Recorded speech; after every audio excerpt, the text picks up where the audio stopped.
198.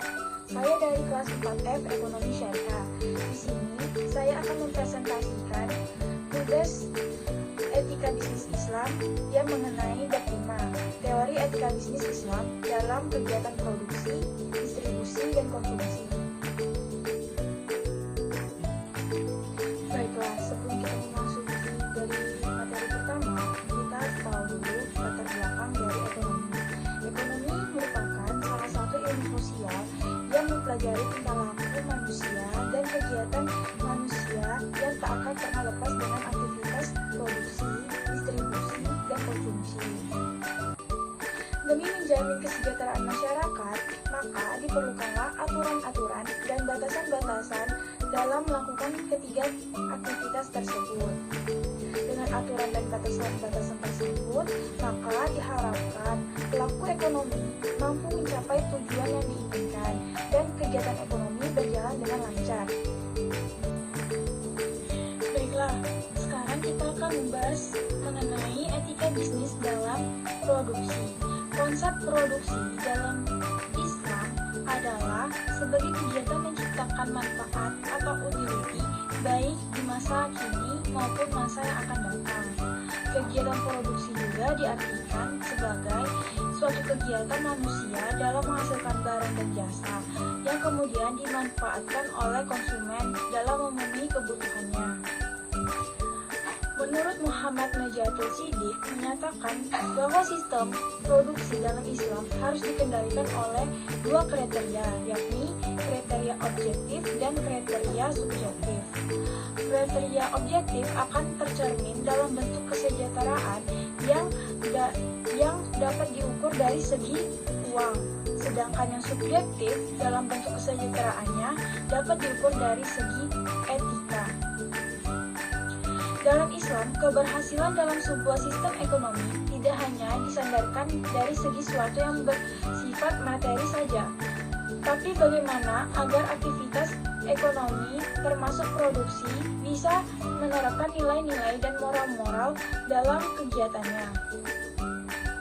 Dalam kata lain adalah akhlak yang baik dalam berproduksi sehingga tujuan kemaslahatan umum bisa tercapai dengan aktivitas produksi yang sempurna. Baiklah, ada 3 etika dalam berproduksi. Pertama, berproduksi dalam lingkaran halal.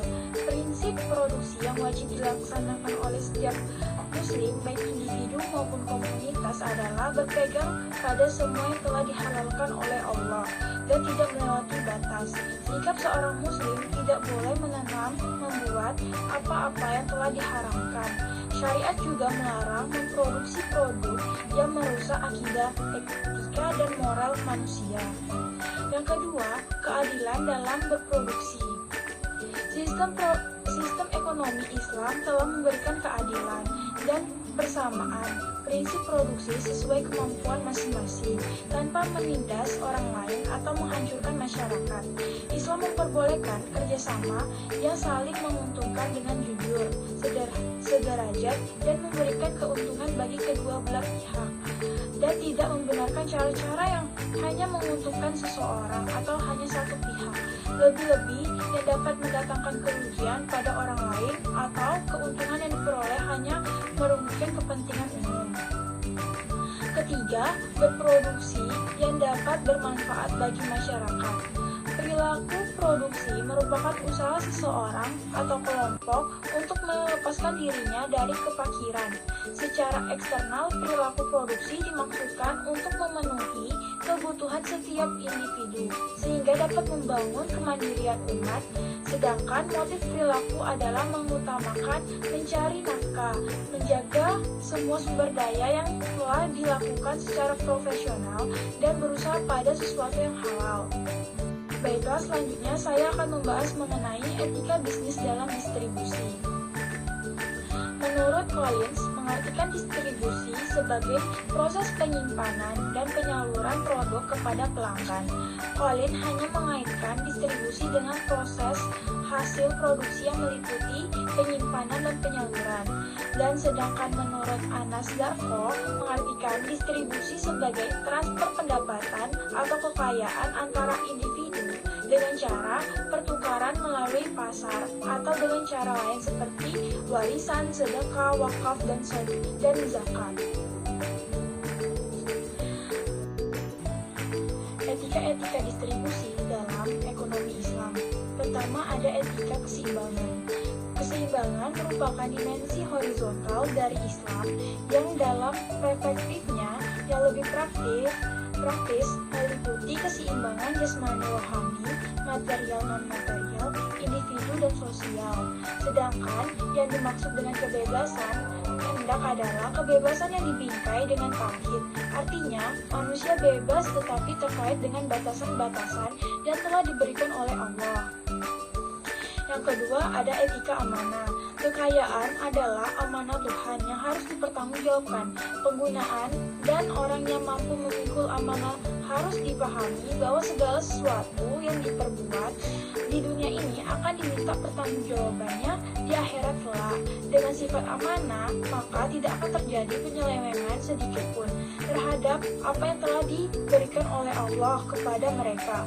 Semua yang diperintahkan olehnya sudah disampaikan dengan benar dan terpercaya oleh para utusannya. Dan yang ketiga, ada etika maslahah. Maslahah dapat diartikan sebagai pengambilan manfaat dari suatu peristiwa serta menolak kemudaratan. Dalam artinya juga sebagai sesuatu yang mendatangkan kebaikan, keselamatan, faedah, guna aktivitas ekonomi dipandang memenuhi maslahah jika memenuhi dua unsur, yakni pertama, ketaatan, halal, dan bermanfaat serta memberi kebaikan baik bagi semua aspek secara integral. Maslahah dari suatu masyarakat tergantung kepada pencarian dan pemeliharaan ditinjau dasar yakni agama, din, hidup atau jiwa, nafs, keluarga atau keturunan, nals, harta atau kekayaan, mal, dan intelek atau akal. Kesejahteraan material dan spiritual merupakan tujuan dan yang ingin dicapai dalam proses pembangunan. Hal ini menunjukkan bahwa keberhasilan pembangunan haruslah dicapai tidak hanya pada aspek material semata, tetapi juga dalam aspek spiritual. Maka materi terakhir mengenai etika bisnis dalam konsumsi. Konsumsi adalah salah satu kegiatan utama dalam ekonomi. Konsumsi di dalam Islam tidak lepas dari etika umum tentang norma dan akhlak dalam ekonomi Islam. Banyak pendapat tentang pengertian etika karena etika adalah studi tentang sikap dan kebiasaan manusia yang beraneka ragam. Konsumsi secara etimologi berarti pemakaian barang, hasil produksi, baik pakaian, makanan, dan lain-lain, sedangkan pelakunya disebut konsumen. Baiklah, selanjutnya etika konsumsi dalam Islam. Pertama, sederhana tetapi efektif dan efisien. Kata efektif bisa dihubungkan dengan konsep ekonomi sebagai sebuah proses produksi dari suatu organisasi. Pada produksi tersebut, seluruh input akan diolah sehingga menghasilkan output. Selanjutnya, efektivitas dalam hal ini dapat digambarkan dengan sejauh mana tingkat output yang diinginkan tercapai. Sedangkan, jika dikaitkan dengan konsumsi, maknanya adalah sejauh mana konsumsi tersebut berhasil mencapai tujuannya. Efisien berasal dari bahasa Inggris yang berarti tepat guna. Istilah ini secara etimologi mirip dengan ekonomi sebagai sebuah tim yang mengandung arti penghematan. Dalam pengertian ekonomi efisien mengandung arti penghematan dengan usaha menghasilkan keuntungan yang sebesar-besarnya. Gambaran efektif dan efisien tersebut adalah dengan menggunakan harta secukupnya dalam nafkah dan belanja dan menetapkan skala prioritas berdasarkan maqasid syariah. Dalam teori ekonomi Islam yang menjadi dasar adalah kebutuhan. Kebutuhan manusia di dalam Islam tergambar dalam maqasid syariah, yaitu daruriyah, hajiyah, tasniyat. Dalam nafkahnya, harta hendaknya juga memperhatikan prioritas yang lebih utama daripada utama dan mana yang lebih penting daripada penting berdasarkan maqasid syariah. Kedua, memperhatikan halal dan pahit. Sikap yang harus diperhatikan dalam konsumsi adalah kehalalan dan dalam suatu produk, baik berupa barang maupun jasa, baik juga taib barang ataupun jasa tersebut.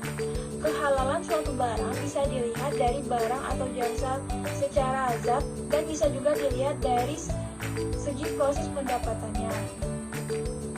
Pertama, ada barang terlarang dikonsumsi. Objek atau barang-barang yang diharam secara tegas di dalam Al-Quran dan hadis, baik dengan ilat yang jelas maupun ilat yang diperselisihkan.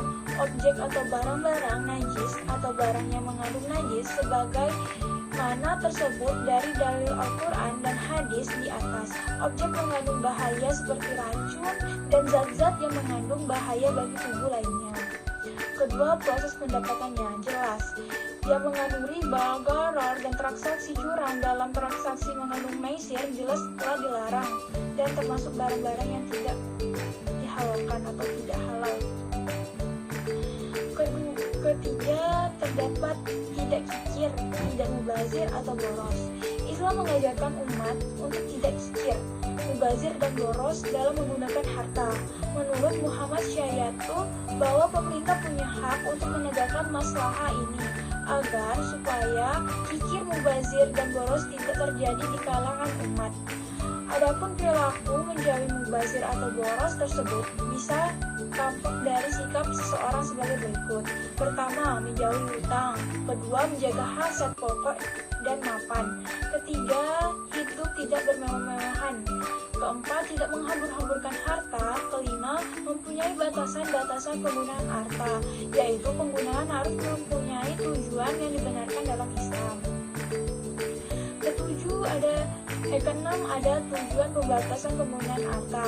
Pertama, untuk pendidikan moral. Kedua, pendidikan masyarakat. Ketiga, ada pendidikan ekonomi. Dan keempat, pendidikan kesehatan. Selanjutnya, berdasarkan bersyukur kepada Allah dan memperhatikan hak orang lain. Nikmat konsumsi yang didapat seseorang atas anugerah Allah Subhanahu wa Ta'ala. Oleh karena itu, hendaknya seseorang tidak lupa untuk bersyukur kepadanya. Adapun cara untuk bersyukur dengan selalu mengagung-agungkannya dan berbagi kepada sesama. Banyak ayat-ayat yang memperintahkan manusia untuk selalu bersyukur, di antaranya sebagai berikut.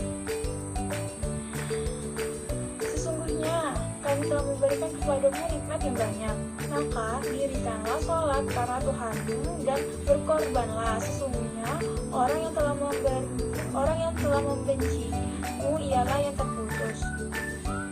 Seperti yang telah kita rasakan kemarin, kita banyak berkurban di hari raya Idul Adha.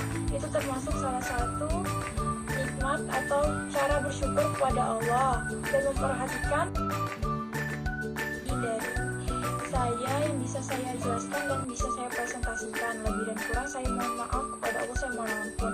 Wabillahi taufiq wal hidayah. Wassalamualaikum warahmatullahi wabarakatuh.